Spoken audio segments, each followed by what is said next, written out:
با درود خدمت شما عزیز دلم عزیزم، در خدمت هستم با یک انرژیخوانی دیگه از سری انرژیخوانی های فال تاروت رقیب. بله، میخوایم بدونیم که این رقیب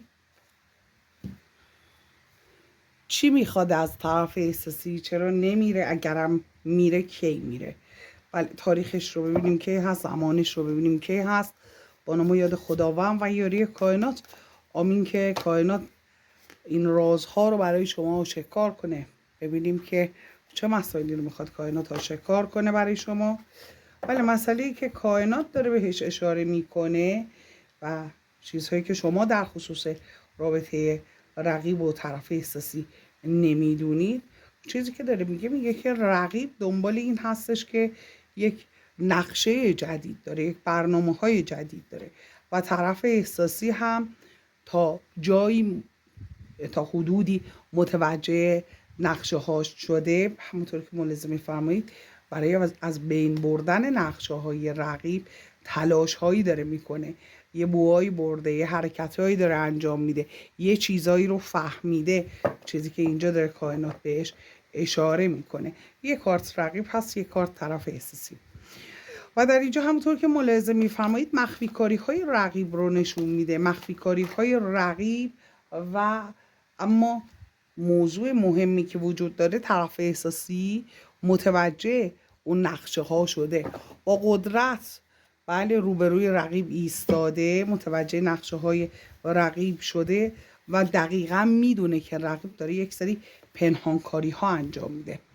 رقیب مسئله‌ای که وجود داره، میخواد یک حرکتی انجام بده به صورت آنی، یک حرکتی رو میخواد انجام بده، یک سری درها رو میخواد برای خودش باز کنه و رقیب دنبال یک سری تغییرات توی رابطه هستش و طرف احساسی هم به نفع خودش توی این رابطه فکر میکنه. طرف احساسی هفته شمشیر رو داره نشون میده، اینکه حالا یک سری شرایط رو به نفع خودش بخواد برگردونه، شرایط رو بخواد به نفع خودش برگردونه، یا به فکر اینکه بخواد منفعتی از این شرایط ببره. داره به وضوح کائنات بهش اشاره میکنه. مسئله دیگری که هستش، رقیب دنبال یک سری خبرها و اخبار هستش، یک سری مسائل وجود داره که برای رقیب مبهم هستش و در خصوص این پنهانکاری که رقیب داره خیلی داره دقت میکنه که یه موقع به قول معروف بند و آب نده، طرف احساسی متوجه حرکت های او نشه، طرف احساسی متوجه نشه که هدف رقیب چه هستش. به هر جهت در زمانی که سر طرف احساسی به مسائل دیگه گرم هستش، رقیب تو فکر یک سری موفقیت ها هست، یک سری برد هایی که تو ذهنش فکر میکنه که حالا احساس میکنه میتونه این مسئله یک برد باشه. حالا بریم جلوتر ببینیم که اون مسائل چی هست، اصلا موضوع از چه قرار هستش، دارن دنبال چی هستن. بله، و دارن چیکار میکنن دقیقا.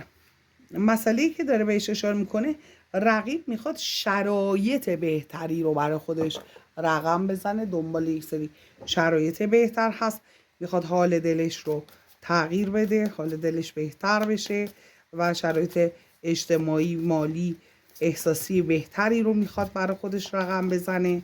و در اینجا طرف احساسی ببینیم که در جوابی طرف احساسی هم دنبال رشد خودش هستش، طرف احساسی هم به نفع خودش داره فکر میکنه و تغییراتی که رقیب به وجود میاره میخوام بدونم آیا به نفع طرف احساسی هم هست یا نه. از دیگه جنیان بپرسیم آیا تغییراتی که رقیب به وجود میاره به نفع طرف احساسی هم هست یا نه. اصلا این تغییرات چیا هستن؟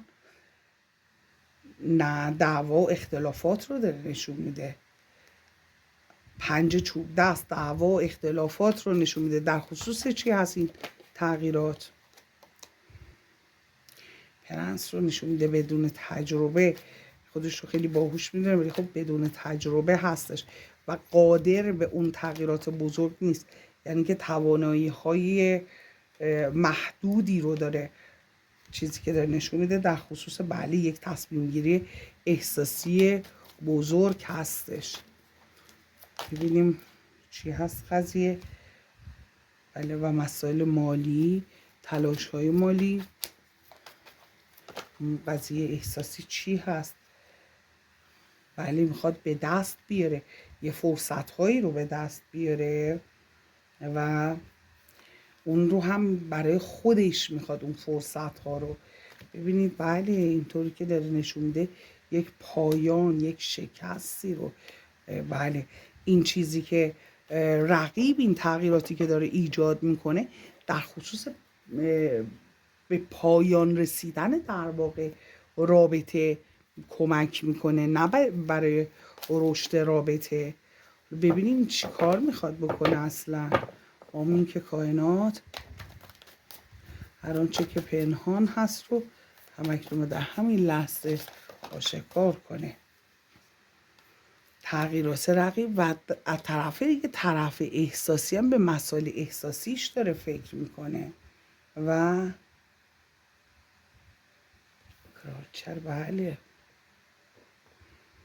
در واقع میخوام بدونم که این عشق رو نسبت به چی هستش که اینجا هم داره میگه که انگار یه چیزی رو دزدیدن. حالا انگار یه چیزی رو، بله یه عشقی که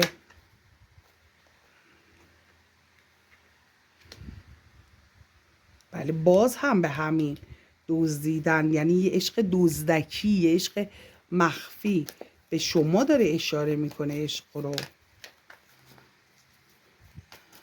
چه کار میخواد بکنه طرف احساسی برای این مسئله با شما؟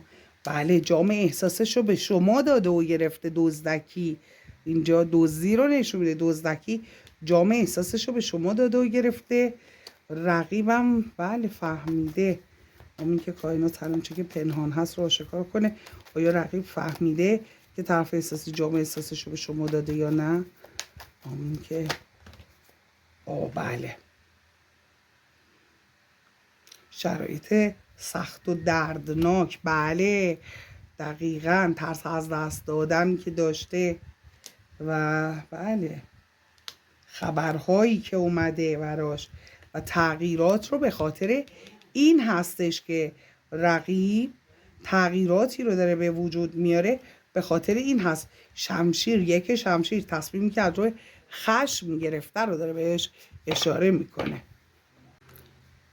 بله بنابراین این عشقی که اینجا وجود داره مخفی هستش، یعنی که حالا طرف احساسی این عشق رو نسبت به شما داره و رقیب هم رو فهمیده و بله بسیار براش دردناک بوده.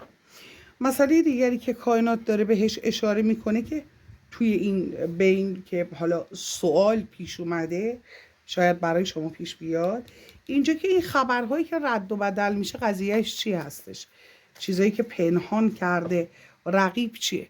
همین که کائنات هر آنچه که پنهان هست رو همکنون و در همین لحظه آشکار کنه. بله ماه رو باز هم پنهانکاری رو داره نشون میده و اون خبر خوب، اون چیز اتفاقا موفقیت هایی که رقیب داره در چه خصوص هستش؟ ولی به دست آوردن ببخشید به دست آوردن نگم، همین کارت رو بگم، ولی انقدر سطح انرژی ها بالا هست. مرسی به خاطر وجود با ارزشتون، انرژی هاتون دقیقا همون کارت رو داد. میگه پنهان کاری کردن خبرهای خوب و موفقیت هایی که رقیب داره. ولی در خصوص چه مسئله هست؟ احساسیه. بله احساسی و موفقیت های احساسیش هستش و بله در اینجا باز هم به همون مسئله داره اشاره میکنه. میگه در خصوص سقوط رابطهش با طرف احساسی، موفقیتش توی رابطه دیگر رو داره بهش اشاره میکنه. تصمیم که از روی خشم گرفته، خیلی خودخواهانه عمل کرده. در انتهای دک میگه همه چیز روشن خواهد شد و رقیب در شرایطی هست که ببینید چطور به جام احساسش داره نگاه میکنه و تو فکر یک راه حل هستش. بله از حالت بلا تصمیمی که میخواد خارج بشه و تصمیم واقعیش رو بگیره. پس چرا نمیره؟ یعنی که تو فکر رفتن هست، منتها یه سری مسائل ذهنش رو درگیر کرده، ولی میخواد اون درگیری های ذهنی رو حل کنه در واقع. ولی و چیزی که اینجا داره میگه، خب اون شرایط خوبی که رقیب میخواد به دست بیاره، ولی خب در اینجا داره طرف احساسی رو نشون میده که یکم ببینید چشمهاش بسته هست.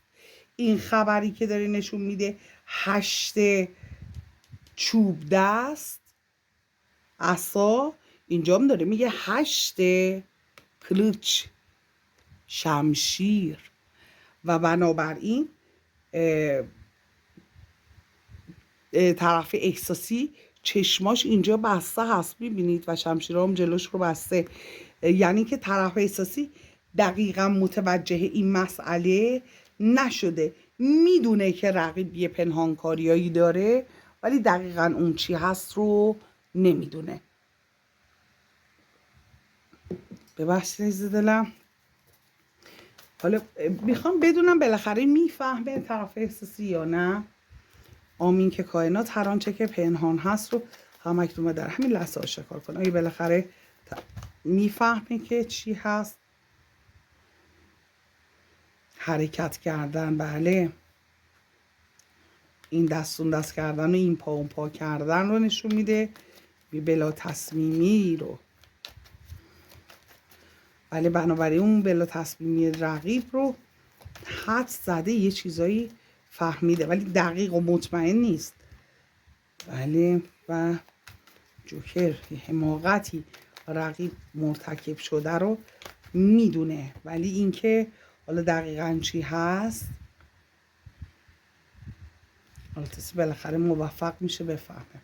بله،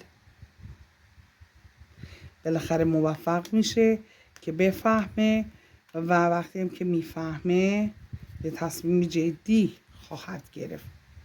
همونطور که ملاحظه میفرمایید باز هم به 8 چوب دست داره اشاره میکنه. بنابراین این خبر هرچی که هستش طرف احساسی میفهمه، دقیق هم میفهمه، دقیق متوجه خواهد شد. بله، و اون لحظه هست که میگه بلا تکلیفی های رقیب آغاز میشه. بله، وقتی طرف احساسی میفهمه دیگه رقیب دیگه کاری از دستش بر نمیاد، و همین که کائنات هر آنچه که پنهان هست رو آشکار کنه.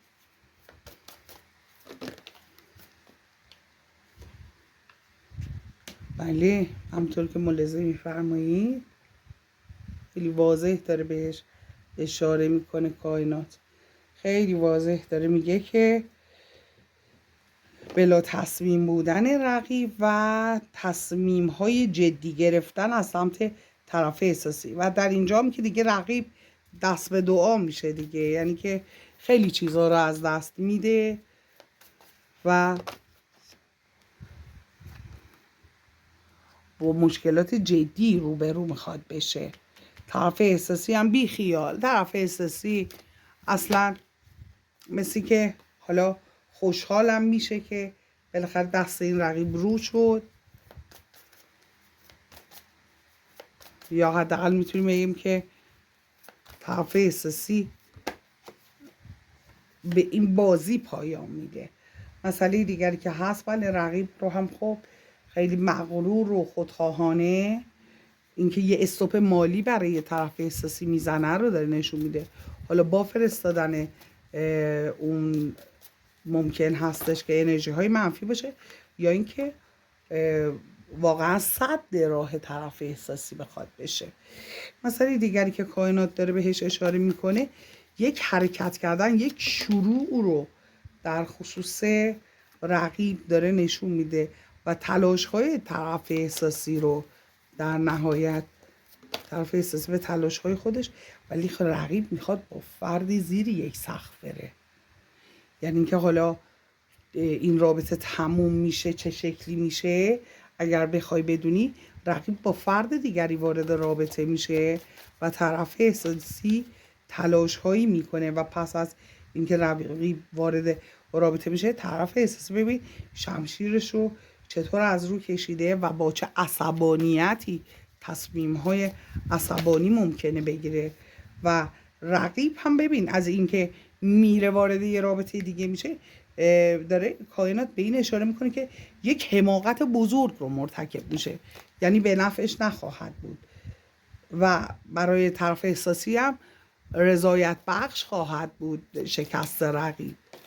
بله رقیب در نهایت دستاش رو هم بذاره، بشینه منتظر باشه، ولی خب طرف احساسی خوشحال خواهد شد. به هر جهت در این مورد وقتی که رقیب بره یه بلایی به سرش میاد که طرف احساسی خوشحال میشه از اینکه رقیب شکست خورده، از اینکه رقیب نتونسته به خواسته هاش برسه و خبرهایی که میشنوه طرف احساسی رو داره نشون میده. بله دعاهاش که میگیره، اینجا طرف احساسی رو داشتیم، موفقیت رو که حس میکنه و خبرهایی که میره برای طرف احساسی، دعایی که طرف احساسی میکنه، تصمیمی که رقیب میگیره. میخوام بدونم بازگشت به رابطه داره بازم بعد از اینکه حالا تصمیم میگیره، ولی و اینجا طرف احساسی رو نشون میده شرایط بهتری رو داده و رقیب شرایطش خوب نیست بعد از اینکه بره. میخوایم بدونیم دوباره بازگشتی خواهد داشت به این رابطه یا نه. از دک دیگه ای میپرسم، ولی خب اینجا ادامه انرژی خانی رو نگاه کنیم بعد و من الان از دک دیگه هم بپرسم آیا بازگشت داره یا نه. ولی مسئله‌ای که داره نشون میده طرف احساسی در شرایط خوب، رقیب میخواد تعادل رو برقرار کنه، طرف احساسی یه معجزه‌ای در زندگیش رخ میده، یعنی که حالا میتونه اون معجزه شما باشه، اینکه شما رو داره، ولی خب رقیب به دنبال دوی جام رفتن رو، رقیب ممکنه بعد از اون هم وارد یک رابطه بشه. بله منتها میخوام بدونم این رابطه با کی هست. دعا کردن رو داره نشون میده. طرف احساسی با رقیب تموم میکنه. اینجا چیزی که داره کائنات نشون میده، یعنی ادامه نخواهد داشت. رقیب خیلی دعا اینا میکنه، ولی خب ترس از دست دادن دوباره رو در طرف احساسی داره نشون میده. میخوام که از دک جنیان بپرسم این رقیب آیا دوباره به سمت طرف احساسی برمیگرده وقتی میره، بازگشت داره یا نه. همین که کائنات هر آنچه که پنهان هست رو آشکار کنن. بله دوی شمشیر نه پرنس رو به تجربه گیر رو نشون میده و همونطور که ملاحظه میفرمایید موفقیتی که طرف احساسی خودش کسب میکنه و حماقتی که رقیب داره نه. بله ببینیم که طرف احساسی در نبود رقیب به سمت شما حرکت میکنه دیگه، یعنی که تو رابطه با شما محکمتر پیش میره یا نه. همین که کائنات هر آنچه که پنهان هست رو آشکار کنه.